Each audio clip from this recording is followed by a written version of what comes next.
अस्सलाम वालेकुम YouTube family, welcome back to my channel novel lover. आज जो है वो हम नावल का नेक्स्ट पार्ट जो है वो स्टार्ट करने वाले हैं। पर हादी तुम चाहो वहाँ कोई नहीं चाहता कि हम आएं, और हमारे आने से वैसे भी कौन सा शादी रुक जाएगी। इसने दुख से कहा तो हादी इसका मुरझाया हुआ चेहरा देखकर तासुब से सोचने लगा। कितनी ज़रूरी हुआ करती थी कभी ये लड़की हैदर वला के हर फर्द के लिए, और आज इसे अफसोस हुआ सबकी सोच पर। किसी ने भी एक दफ़ा ये सोचने की तकदीर में जो लिखा है वो होकर ही रहता है। इंसान तो सिर्फ कठपुतली बनकर रह जाता है, किसी को फ़र्क पड़े या ना पड़े। हाँ, वहाँ मेरी प्यारी सी दुल्हन है जिसने रो रो कर अपना मेकअप ख़राब किया है कि इसकी बहन नहीं आई अब तक। अब चलो, वरना जिस तरह से वहाँ टिड्डी वहाँ पर रो रही है, मुझे तो लगता है तुम्हारे नहीं आने पर धरना लगाएगी और फिर मुझे मासूम की सी शादी नहीं हो पाएगी। हादी ने जिस अंदाज में कहा, बेसाख्ता मिशाल की हंसी छूटी। इतने महीनों बाद आज वो खिलकर हंसी थी। अब मुझ पर रहम करो और जल्दी से तैयार हो जाओ। थोड़ी देर बाद वो चेंज करके सादा से मेकअप में तैयार होकर आई तो हादी इसको लेकर हैदरवला के लिए निकला। चाची, हादी कहाँ है? इल्तमास जो हादी को कब से ढूंढ रहा था, इसके नहीं मिलने पर रेहाना बेगम से पूछने लगा। बेटा, इसने कहा था किसी ज़रूरी काम से जा रहा हूँ, आता ही होगा। रेहाना बेगम ने इसे बताया तो इल्तमास हैरान हुआ। ऐसा भी क्या ज़रूरी काम था? मुझे तो बड़ा बोल रहा था देर हो गई और अब खुद गायब। वो आस्की से बड़बड़ाते हुए नज़र दौड़ाने लगा, मगर गेट पर नज़र पड़ते ही इसके अल्फाज मुंह में रह गए। हादी मिशाल के साथ अंदर आया, इसकी पेशानी पर बल पड़े मिशाल को यहाँ देखकर। हादी मुस्कुराते हुए इसके पास आया। ये ज़रूरी काम था तेरा? इल्तमास के सीरियस एक्सप्रेशन देकर हादी ने लब दांतों के दबाकर मुस्कुराहट रोकी और इस बात में सर हिलाने लगा। जबकि जबकि आलिया बेगम के साथ साथ घर के सभी फर्द के भी तासरात तने थे। मिशाल सबसे पहले व्हील चेयर पर बैठे जमा साहब के पास गई। इतने महीनों बाद भी जमा साहब की वही हालत देखकर इसकी आंखों में आंसू आए। कितनी दुआएं की थी इसने, इसे लगा कि वो थोड़े बेहतर होंगे। वो इनके पास घुटनों के बल बैठ गई। आलिया बेगम ने वहीं से व्हीलचेयर हटा दी और इन्हें लेकर कहीं और जाने लगी। मिशाल ने शर्मिंदगी से चेहरा झुका लिया। जिस सोच की वजह से इल्तमास मिशाल को नहीं लाना चाहता था, आखिर वही हुआ। वहाँ पर सिवाय हादी और नूर के किसी ने मिशाल से बात तक करना गवारा नहीं समझी। अपने साथ गैरों से भी बदतर सलूक होता देख इसकी आंखें भर रहीं, मगर अपने आंसू छुपाते ही वो वॉशरूम चली गई। रेहाना बेगम से भी इसने बहाने बात करने की कोशिश की, मगर आगे से जवाब ना पाकर वो चुप हो गई। जिसका रवैया इसके साथ देखकर इल्तमास ने ठान ली थी कि कल वलीमे के फंक्शन में चाहे कुछ भी हो जाए वो इसे नहीं लाएगा। सुन, बारात का फंक्शन ख़त्म होने के बाद चंद रिश्तों को छोड़कर सभी मेहमान एक एक करके चले गए। नूर को हादी के रूम में बिठा दिया गया। मिशाल अभी इसी के साथ थी। हादी जो अपने दोस्तों के साथ बैठा था, इल्तमास के बुलाने पर इसके पास आया। जी भाई, तेरी बीवी है ना? अब इल्तमास की संजीदगी से कहा। जी बिल्कुल, हादी ने मुस्कुराहट छुपाते हुए कहा। तो अब तक इसी तक ही रहना। आइंदा मेरी बात की फ़िक्र करने की ज़रूरत नहीं। आइंदा मेरी बीवी की फ़िक्र करने की ज़रूरत नहीं। इल्तमास ने इसे मिशाल को लाने पर छूट का तो छूट छूट की तो हादी की मुस्कुराहट गायब हो गई। भाई, आप छोड़ भी दो ये सब, माफ़ कर दो उसे। गलती हो गई है, आप इस तरह से उनके साथ सलूक नहीं कर सकते। घर में सबका रवैया इनके साथ ऐसा है। हादी ने आराम से इसे समझाया तो इल्तमास चंद देर खामोश रहा। वो रूम में दाखिल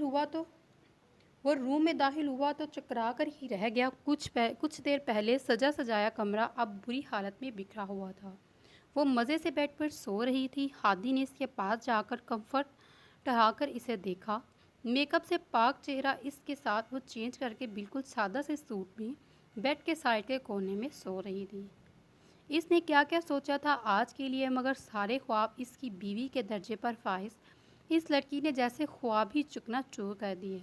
हादी ने गुस्से से इसे झंझोड़ा। नूर हड़बड़ा कर उठी, मगर सामने सख्त चट्टानों से गूंजने वाले हादी को देखकर वो चिड़ी। क्या मसला है? क्यों जगाया मुझे? इसने गुस्से से पूछा तो हादी सदमे से इसे देख रहा था। क्यों जगाया क्या मतलब? सवाल तो मुझे पूछना चाहिए कि कि तुम सोए क्यों? ज़रा तो शर्म करो, शोहर अभी रूम में आया नहीं तो इंतज़ार तो कर लूँ थोड़ा इसका। इसने अपना दुखड़ा सुनाया तो नूर इसे घूर कर रह गई। हाँ, नहीं है शर्म मुझ में, और अब मुझे उठाना मत, नूर कहकर वापस लेटने लगी, मगर हादी ने इसके दोनों बाजू को पकड़कर इसे वापस बिठाया। क्या है अब? नूर ने झंझा कर कहा। टिड्डी, तुमने मेकअप क्यों उतारा? इतनी मुश्किल से तो पार्लर वाली ने डंग की शक्ल बनाई थी, अब मेकअप उतारा है तुमने रात को, अगर मैं तुम्हारी शक्ल देखकर डर गया तो? हादी ने डरने की भरपूर एक्टिंग की, जबकि नूर इसकी चुड़ैल वाली बात पर तमा उठी। अब इस चुड़ैल से तो तुमने शादी की है, मैंने नहीं कहा था कि मुझसे शादी करो। इसे रोना ही आ गया हादी के बोलने पर, इसीलिए भराई हुई आवाज़ में बोलकर वो कंफर्ट ओढ़ गई। अरे टिड्डी, मैं मजाक कर रहा था, हादी इसे साइड में धकेल कर खुद भी बेड पर लेटते हुए कहने लगा। नूर इसके इस तरह खुद से चिपक कर लेटने पर बुखलाई और वो उतने ही लगी थी कि हादी ने इसकी कमर पर बाजू हायल करके इसे वापस अपने साथ लिटा दिया। हादी, क्या कर रहे हैं? छोड़ो। नूर ने हड़बड़ा कर इसके सीने पर हाथ रखा, इसे दूर करना चाहा, मगर वो इसके नरम वजूद से मदहोश होता हुआ इसका हाथ थाम कर अपने लबों से लगा गया। नूर, तुम मुझे बहुत प्यारी लगती हो यार, बिल्कुल छोटी सी, just like a little girl. Hadi ने इसके छोटे कद पर मोहब्बत से कहा। वो और भी सरगोशियाँ इसके कान में आस्तगी से कर रहा था, मगर नूर लिटिल लफ्ज़ पर अटक ही गई। इसके जहन में बेख्तियार वाजदान का चेहरा आया। हादी ने झुककर नरमी से अपने लब नूर की गर्दन पर रखे। छोड़ो मुझे, दूर रहो मुझसे घटिया इंसान। नूर चीखते हुए इसके बाहों में मचलने लगी तो हादी झटके से उठता हुआ इससे दूर हुआ। नूर, क्या हुआ? हादी ने फिक्रमंदी से इसका चेहरा थामना चाहा, मगर नूर ने इसका हाथ झटक दिया। क्या करना चाह रहे हो तुम? बोलो, क्या कर रहे हो? वो गुस्से से भरी हुई थी इस पर। इसे आदि भी वही वाजदान की हवस भरी नज़रें महसूस हुई। नूर, चुप रहो, हाथ मत लगाना मुझे, हादी ने इसके करीब आकर बोलने लगा, मगर नूर ने चीख कर इसे धक्का दे दिया। ओके रिलैक्स, कुछ नहीं कर रहा, ठीक है, तुम सो जाओ, हादी ने बेड से उठते हुए आराम से कहा। रूम से निकलो, नूर ने नागवारियत से कहा। अच्छा ठीक है, गुस्सा मत करो, मैं जा रहा हूँ, तुम सो जाओ। हादी ने इसकी हालत को मद्देनज़र रखते हुए हल्की फुल्की लहजे में कहा और फिर रूम से निकल गया। इसके जाने के बाद नूर बेड पर गिरने के अंदाज में औंधे मुंह लेटी और अपना चेहरा तकिए में छुपाकर रोने लगी। रूम से बाहर आकर वो स्विमिंग पूल की तरफ आया। हादी को गुस्सा आया अपनी बेख्तियारी पर। मुझे इतनी जल्दबाजी नहीं करनी चाहिए थी, क्या सोच रही होगी वो मेरे बारे में? इसने बालों में हाथ फेरते हुए सोचा। आज वलीमा था, पर ऑफिस में काम ज़्यादा होने की वजह से वो लेट हो रहा था। इसने टाइम देखा, रात के 9:30 बज चुके थे। इल्तमास जल्दी जल्दी काम निपटाने लगा। कुछ देर बाद अपना काम ख़त्म करने के बाद वो बाकी काम मैनेजर्स को बताकर ऑफिस से निकल आया। फ्लैट में पहुंचकर वो जैसे ही रूम में दाखिल हुआ तो मिशाल को देखकर झुंझला सा गया। ब्लैक कलर की साड़ी में हल्के मेकअप पर रेड लिपस्टिक लगाए, बालों को कर्ल किए मुकम्मल तौर पर खड़ी थी। चेहरे पर साफ घबराहट वाजिया थी जो इसकी खूबसूरती को और बढ़ा गई। इल्तमास चंद मबहूस सा इसे देखता रहा। आपके कपड़े निकाल दिए हमने, मिशाल ने इसकी नज़रों से पजल होते हुए अटक कर कहा, और वो डर भी रही थी। इल्तमास के गुस्से पर इसने आने से पहले इसकी तैयारी हो गई ताकि इल्तमास के साथ जा सके। इसकी आवाज़ पर इल्तमास होश में आया, फिर मुंह पर हाथ फेरे हुए खुद को नॉर्मल किया। इतना तैयार किस खुशी में हुई हो? इसने थोड़ा सख्ती से पूछा तो मिशाल कंफ्यूज हो गई। हम भी जाएंगे, मिशाल ने लहजे को मजबूत करने की भरपूर कोशिश की। कोई ज़रूरत नहीं है जाने की, चेंज करो फ़ौरन। इसका दो आंशा रूप इल्तमास को बहका कर रह गया, इसलिए बामुश्किल इस पर से निगाह फेर कर इल्तमास ने संजीदगी से कहा और फिर वॉशरूम में चला गया। मिशाल को रोना आने लगा, पर इसने ठान ली कि आज जाकर ही रहेगी। तभी बेड पर बैठकर इल्तमास के तैयार होने तक इंतज़ार करती रही। कुछ देर बाद नहा कर निकलने पर एक भी निगाह गलत इस पर डाले बगैर ड्रेसिंग रूम में चला गया। थोड़ी देर बाद वो वाइट शर्ट पर ब्लैक कोट पहने बाहर निकला, फिर ड्रेसिंग मिरर के सामने खड़ा होकर बाल बनाने लगा। खुद पर परफ्यूम छिड़क कर वो वॉच पहनते हुए बाहर निकलने लगा तो मिशाल भी जल्दी से उठकर इसके पीछे चल दी। गेट पर पहुंचकर इल्तमास अचानक रुका तो बेध्यानी में चलती मिशाल इससे टकराई और फिर संभल कर जल्दी से सीधी खड़ी हो गई। क्या तमाशा लगा रखा है? इल्तमास ने नागवारियत से इसे देखकर पूछा तो मिशाल ने बामुश्किल अपने डर पर कंट्रोल किया। तमाशा हम नहीं, आप बना रहे हैं, मिशाल ने नज़र झुकाकर कहा तो इल्तमास ने लब बीच लिए। क्या तमाशा बना रहा हूँ मैं? इसने सख्ती से कहा। हमें नहीं पता, हाँ बस हमें चलें, हमें भी जाना है। अब की बार मिशाल ने ज़िद्दी लहजे में कहा और बाहर निकलने लगी तो इल्तमास ने इसे बाजों से पकड़कर अपने सामने खड़ा किया। मिशाल, अभी गुस्सा मत दिलाओ, तुम्हारी वहाँ नहीं जाने से वैसे भी किसी को फ़र्क नहीं पड़ेगा, इसलिए ना जाओ तो बेहतर है। इल्तमास के अल्फाज इसके दिल में खंजर की तरह पेवस्त हुए, मगर जानती थी वो सच ही कह रहा है। कल सिवाय नूर और हादी के किसी ने इससे बात नहीं की। हम वहाँ नूर के लिए जा रहे हैं, इसने नम आवाज़ में कहते हुए अपना हाथ इल्तमास से छुड़वाया और बाहर जाने लगी। क्या मुसीबत है, कह दिया ना नहीं जाओगी, इल्तमास ने फिर इसके बाजों को पकड़कर गुस्से से कहा। और हमने भी कह दिया हम जाएंगे इसकी बार, अब की बार, मिशाल ने चीख कर कहा। मिशाल, जो बात कहूँ समझ लिया करो, किसी वजह से ही मना कर रहा हूँ, इल्तमास ने तहम्मुल से इसे समझाया। हमें कुछ नहीं सुनना, हमें बस जाना है। इल्तमास कोई गैर नहीं है, वो बहन है हमारी, इसने फिर चलाते हुए खुद सरी सी कहा तो इल्तमास का पाया चढ़ गया। वो मिशाल को बाजू से पकड़े तकरीबन घसीट कर कमरे में ले आया। अब यहीं पर रहो, अब अगर थोड़ा मुंह से ज़रा भी आवाज़ निकली तो हशर बुरा करके रख दूंगा तुम्हारा, नहीं जाओगी तो मतलब नहीं। इसने मिशाल का बाजू झटक कर छोड़ा और फिर आंखें दबाते हुए इसे कहकर जाने लगा। तभी मिशाल गुस्से में इसके सामने आई। हम जाकर रहेंगे आज, इसने अपने आंसू बेदर्दी से पूछकर सख्ती से कहा। इल्तमास ने ड्रेसिंग की दरवाज़ से छोटा सा चाकू निकाला और फिर अचानक इसे कमर से जकड़कर अपने करीब किया। मैं भी देखता हूँ स्वीटी, कैसे जाती हो तुम आज, इसने तमस्खाना उड़ाती नज़रों से इसे देखा, जबकि मिशाल का रंग उठ गया इसके हाथों में चाकू देखकर। छोड़िए हमें, इसने चाकू को देखते हुए भराई हुई आवाज़ में कहा। क्यों स्वीटी, अभी तो बहुत गुस्सा आ रहा था, बहुत ज़िद दिखा रही थी, जाऊंगी। अब क्या हुआ, ये चेहरे पर 12 क्यों बज गए? इसने चाकू मिशाल की आंखों के सामने घुमाते हुए मसनूई फिक्रमंदी से पूछा। जाएंगे तो हम ज़रूर, वो रोते हुए ज़ोर से चीखी। ओके चली जाना, पर बोलते हुए वो रुका और चाकू को इसकी पुश्त पर ले जाकर ब्लाउज़ की एक बंदी डोरी पर रख कर झटके से इसे काट दिया।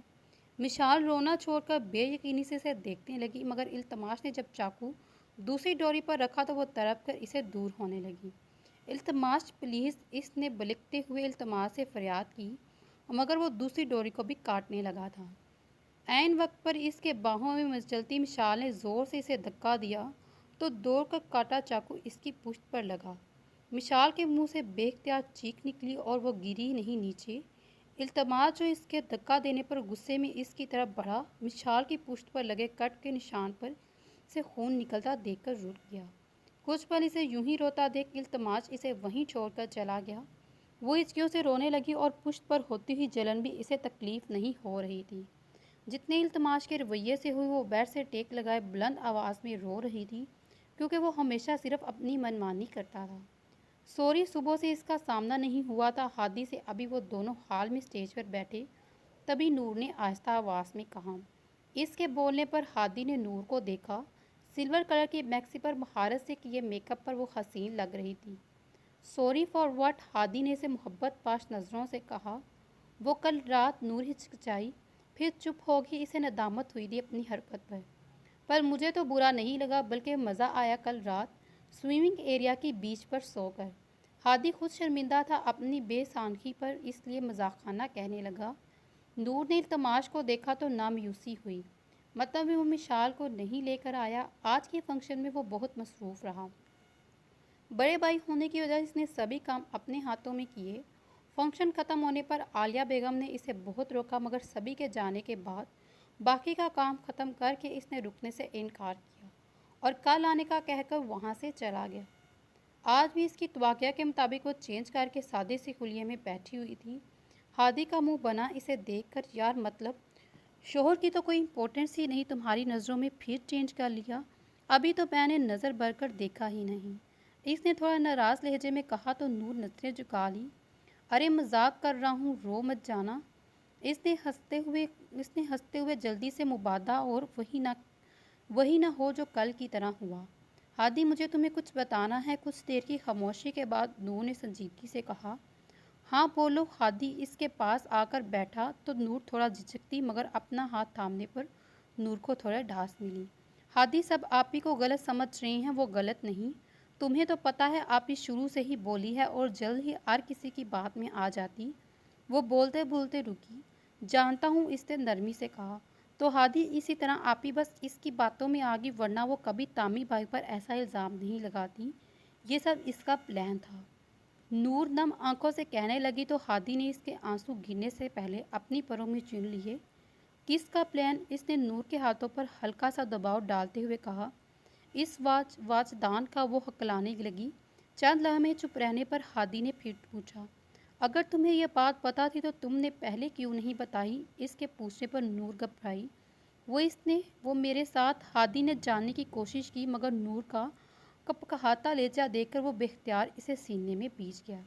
सब ठीक हो जाएगा नूर, इसकी पूंछ सहलाते हुए हादी ने नरम लहजे में कहा, जबकि नूर इसके सीने में मुंह छुपाए रो दी। इसे इस बर्दाश्त नहीं हो रहा था मिशाल की तकलीफ। वो रात देर से घर पर आया। आज के फंक्शन में वो थोड़ा थक गया और आते ही सोने का इरादा रखता था, मगर रूम में आकर इसने देखा वो इसी हुलिये में बेड से टेक लगाए सो रही थी। यकीनन वो रोते रोते सो गई।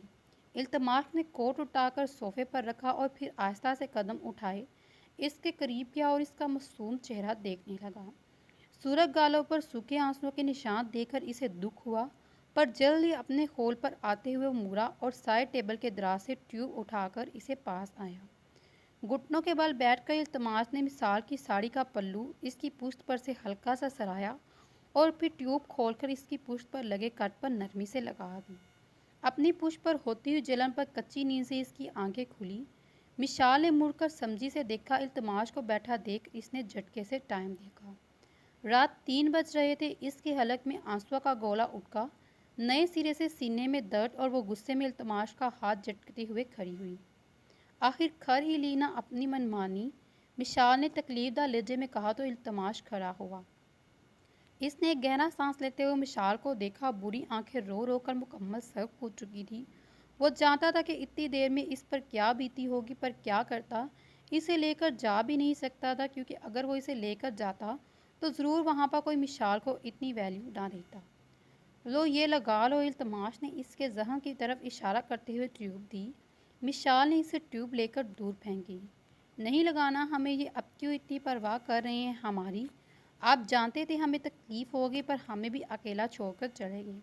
एक दफ़ा भी नहीं सोचा कि हम पर क्या गुजरेगी?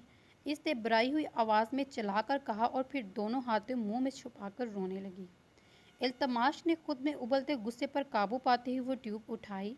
फिर आहिस्तगी से मिशाल का नाजुक हाथ इसके सुरख होते चेहरे पर से हटाकर थामा और इसे मोड़कर ट्यूब लगाना शुरू किया। हमने कहा दूर रहें हमसे। मिशाल इसे धक्का देती हुई पीछे चीखी। अब की बार इल्तमास का दिमाग गर्म हो गया और इसने मिशाल की नाजुक कमर को अपनी मजबूत गिरफ्त में लेकर इसे खुद के करीब किया। आखिर मसला क्या है तुम्हारे साथ? तमीज़ से बात कर रहा हूँ तो अकड़ दिखा रही हो। मत भूलो कुछ ही पल लगेंगे मुझे तुम्हारी ये अकड़ उतारने में। इसकी कमर पर गिरफ्त सख्त करते हुए इल्तमास ने गुस्से से कहा, जबकि नज़र इसके सुरख होठों पर थी। वो बहक रहा था इसके खूबसूरत चेहरे पर। आज वो खुद को कमज़ोर करता हुआ महसूस कर रहा था। इस नाजुक हसीना के सामने और कह भी क्या सकता?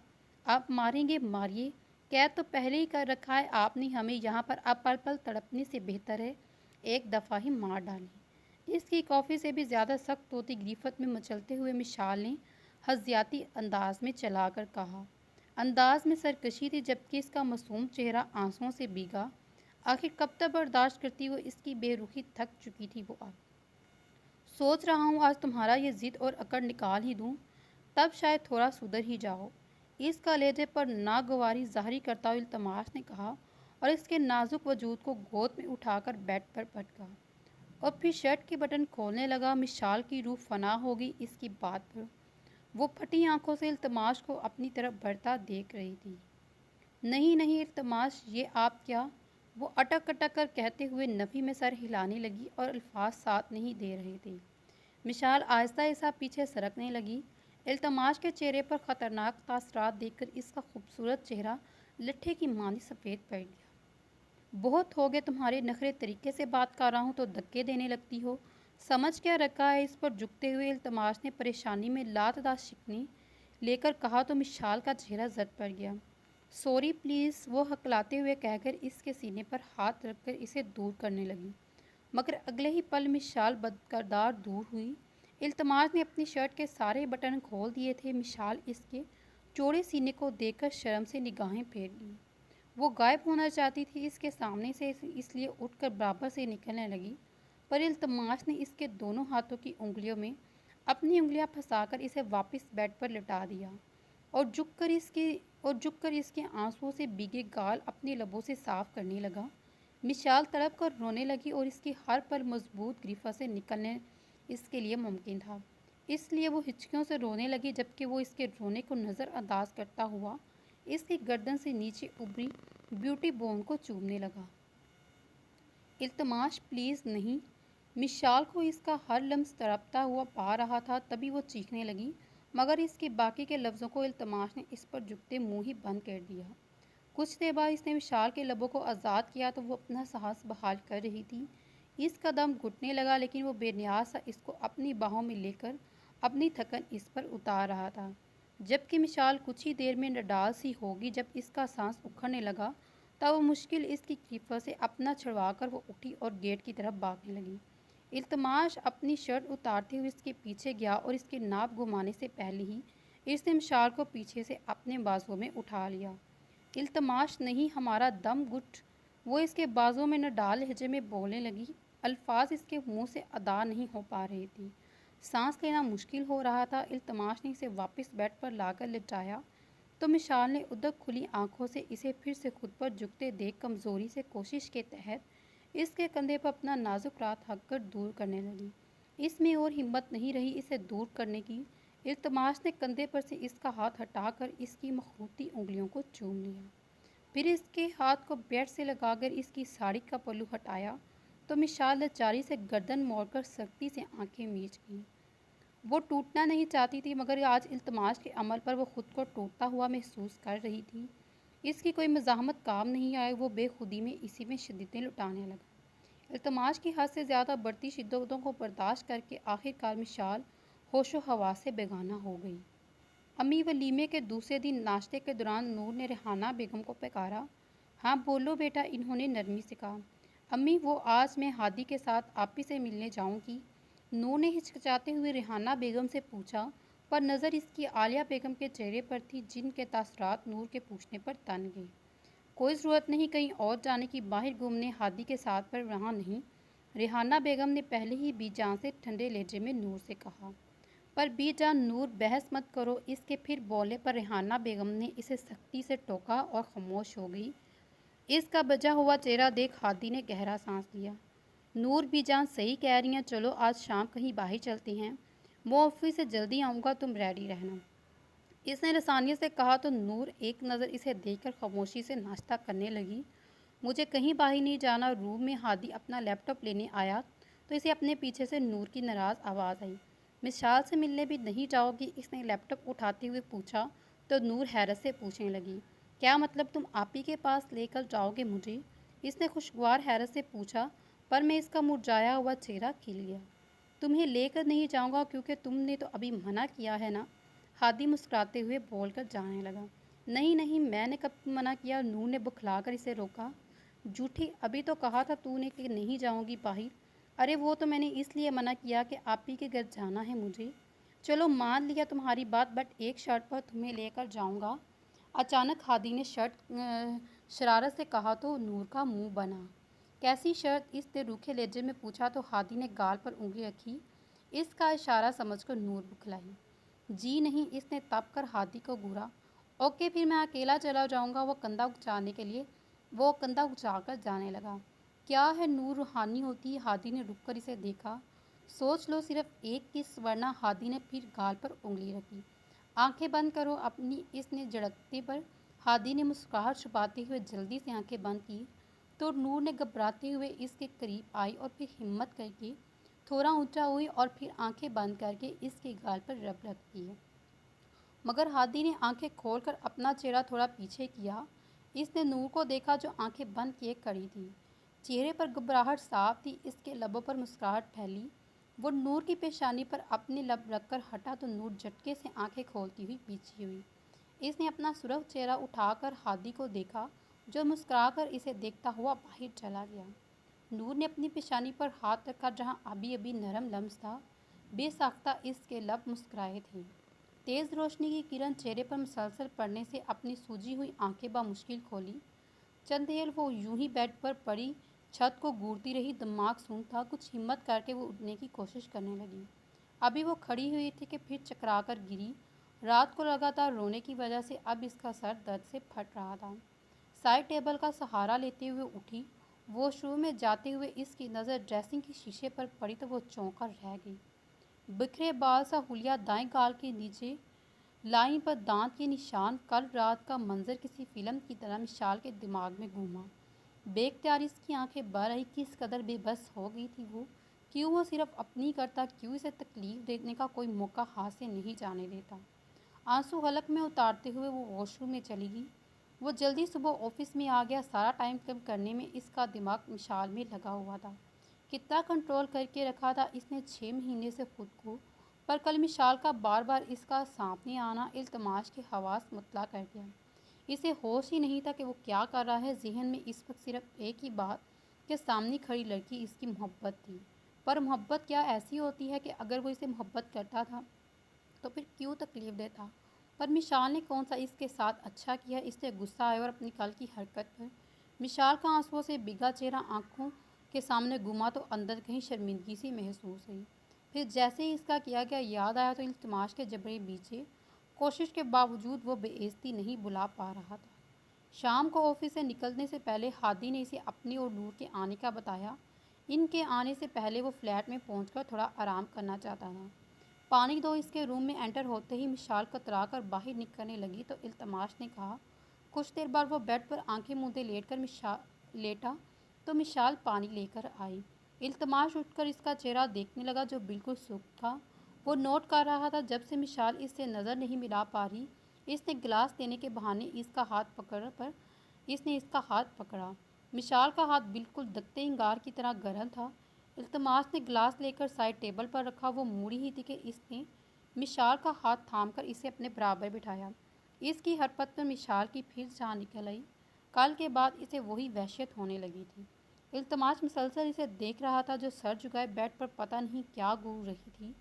इसने मिशाल को थोड़ी नरमी से पकड़ा और इसका चेहरा ऊपर किया। वो नज़र झुकाए सांस रोके बैठी थी। इधर देखो। इल्तमास की आवाज़ पर मिशाल ने बामुश्किल लंबी पलकें उठाकर देखा। इसकी हद से ज़्यादा सुर्ख नशीली आंखें देखकर इल्तमास का दिल ज़ोर से धड़का। आज इतने महीनों बाद इसे एहसास हुआ कि इसके सीने में दिल है। मिशाल खौफ से खुद से बिल्कुल नज़दीक इसका चेहरा देख रही थी। बेसाख्ता इस पर झुकते हुए इल्तमास ने इसकी दोनों सुर्ख होती आंखें चूम ली। इसे लगा सारी थकन एक ही दफ़ा उतर गई इसकी। जबकि मिशाल ने बमुश्किल अपनी सिसी रोकी। बुखार है तुम्हें? इल्तमास ने इसके दकते गाल को अपने हाथ की पुस्से से हिलाया। पूछ नहीं रहा, बता रहा हूँ। इसकी मुस्कुराती आवाज़ पर मिशाल ने बेयकीनी से आंखें खोली। मगर इल्तमास के चेहरे पर सख्त तासरात इसकी खुशफहमी में हवा कर गए। वो अब वापस चेहरा झुका गई तो इल्तमास हटा। थोड़ी देर बाद वो हाथ में टैबलेट लिए आया और इसके सामने बैठकर टैबलेट इसके हाथ में रखी। खाओ। इसके हकीमा लहजे पर मिशाल खामोशी से टैबलेट को देखने लगी। इल्तमास के दोबारा बोलने पर जब वो यूं ही खामोश रही तो ज़बरदस्ती इसका मुंह खोलकर टैबलेट मिशाल के मुंह में रखी।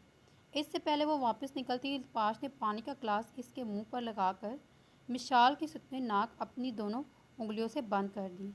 मजबूरन इसकी टैबलेट घूटने पर भी इल्तमास ने गिलास इसके मुंह से हटाया तो मिशाल ज़ोरों से खांसने लगी। खांसते हुए इसकी हालत बुरी होगी तो इल्तमास ने इसे खुद से लगाया। मिशाल की पुष्ट हिलाने लगा और गहरे सांस लेते हुए खुद को नॉर्मल करने लगी। मगर हवास बहाल होने पर जब खुद को इल्तमास के करीब पाया तो बखला कर इससे दूर हुई। वो हैरत से इल्तमास को देखने लगी जिसके तासरात बिल्कुल संजीदा थे। अगले ही पल वो रूम से भागी। इसकी हरकत पर इल्तमास के लबों पर एक नामालूम सी मुस्कुराहट ने हाथा लिया। रात को हादी और नूर के आने से पहले इसने मिशाल को खाना बनाने से मना कर दिया। इसकी तबीयत का सोच के इल्तमास ने खाना बाहर से ऑर्डर किया।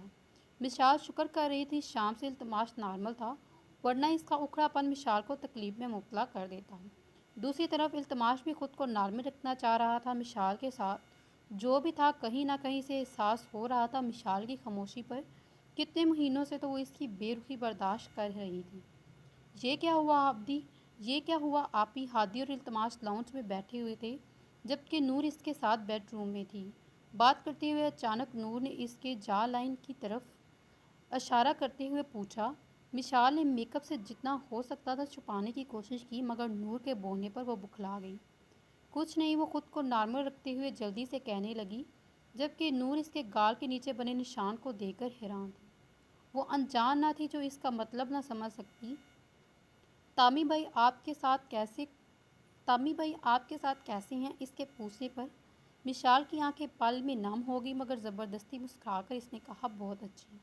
कोशिश में के बावजूद इसका लहजा डगमगा गया तो नूर अफसोस से देखने लगी। आपने इन्हें नहीं बताया ना आपी कि आपको गलत फहमी हुई, क्योंकि इनके मजलूम सहमी। नूर ने इसकी जब से सुर्ख होता चेहरा देखा। नहीं नूर, कहा तो है हम बहुत खुश हैं इल्तमास के साथ। हाँ बस कभी कभी तुम लोगों की बहुत याद आती है। वो बोलते बोलते अचानक खोए हुए लहजे में कहने लगी। आंसू कब निकलना शुरू हुए इसे महसूस ही नहीं हुआ। नूर को तरस आया अपनी बहन पर। इसका खून खोला था इल्तमास पर। लेडीज़ खाना लगा दिया है, भूख। हादी जो इल्तमास के साथ रूम में एंटर हुए मुस्कुराते हुए बोल रहा था, विशाल के चेहरे पर आंसू देखकर अचानक रुका। इसने नूर को देखा जो गुस्से में इल्तमास को घूर रही थी। क्या हुआ मिशाल, तबीयत ज़्यादा ख़राब है क्या? इल्तमास ने तफसीर से पूछा, मगर नूर के सामने खड़े होने पर इसने हैरत से नूर को देखा। कुछ पल कमरे में खामोशी रही, तभी नूर ने कहना शुरू किया। बचपन साथ गुजारा है हमने तामी भाई, इसलिए हम सब बड़े होने के बाइस सबसे ज़्यादा भरोसा आप पर करते हैं। आप ही बोलने दें मुझे। नूर मिशाल ने इसे रोकना चाहा। मिशाल ने घबरा कर नूर को चुप कराना चाहा। नूर ने इसे टोका, जबकि मिशाल ने एक नज़र पहले मिशाल इल्तमास ने एक नज़र पहले मिशाल को और फिर नूर को। मिशाल, आप ही जब किसी बात पर उदास होती हैं तो आप इन्हें खुश करने के लिए कुछ भी करते हैं। इस वक्त मुझे लगता है मिशाल आपी के साथ जब तक आप हैं इन्हें कभी दुख नहीं पहुंच सकता, मगर आज मुझे ही गलत लगता है। अब तो सब उल्ट ही है। पहले आप मिशाल आपी की हर खुशी की वजह थे और आज हर तकलीफ़ की। इन्होंने एक दिन ऐसा क्या किया बिना सोचे समझे आप इनको टॉर्चर करते हैं। नूर की आवाज़ जैसे जैसे बुलंद होती गई इल्तमास की पेशानी पर बल पड़ते गए। नूर चुप हो जाओ। हादी को इसका लहजा नागवार गुजरा, तभी इसने नूर को टोका। तुम्हें पता है मैं इसे टॉर्चर करता हूँ कि नहीं? इल्तमास ने संजीदगी से पूछा तो नूर हंसी। मेरी बहन का चेहरा बताता है कि आप इन्हें कितना टॉर्चर करते हैं। ये कोई फीकी हुई शय नहीं जिनको आप जैसा चाहें यूज़ करें। बीवी है आपकी तो लिहाज तरीके से रखें। आपका आपी के साथ सलूक देकर कहीं से नहीं लगता कि आप एक वेल एजुकेटेड इंसान हैं। मुझे तो अब आप में और इनके गिरे हुए शोहरों में कोई फ़र्क नहीं नज़र आता जो अपनी बीवियों को ज़ेरे गुलाम रखती हैं। नूर बस करो यार, अब की बार हादी ने सख्ती से कहा तो वो चुप हो गया। हम खाना लगाते हैं। मिशाल ने अपने आंसू पोंछते हुए माहौल को ठीक करने के लिए फिर रूम से निकली। नहीं मिशाल, अभी नहीं, हम फिर कभी आएंगे। अच्छा खासा माहौल ख़राब होने की वजह से हादी ने नूर को तासुब से देखने लगा। हो सके तो अब ना ही आना, इल्तमास ने भारी लहजे में कहा तो हादी को सभी हुई। चलो, इसके बोले पर नूर इसके पीछे हो ली, पर जाते ही वो ये कहना ना भूली, शर्म आती है आपको अपना भाई कहते हुए। इसके लहजे पर इल्तमास के जिस्म में जैसे जकड़ने से जलने लगे। वो खुद पर जब्त किए तेज़ तेज़ कदम उठाता रूम से निकला, जबकि मिशाल वही सोफे पर गिरने के अंदाज में बैठी। ये नूर क्या कहेगी अब जाकर? तो इल्तमास का रवैया सही होने को लगा था। वो अपना सर थाम कर बैठ गई। तुम अपनी तमीज़ भूल गई हो क्या? गाड़ी ड्राइव करते हुए हादी ने बीच होती आबरू से कहा।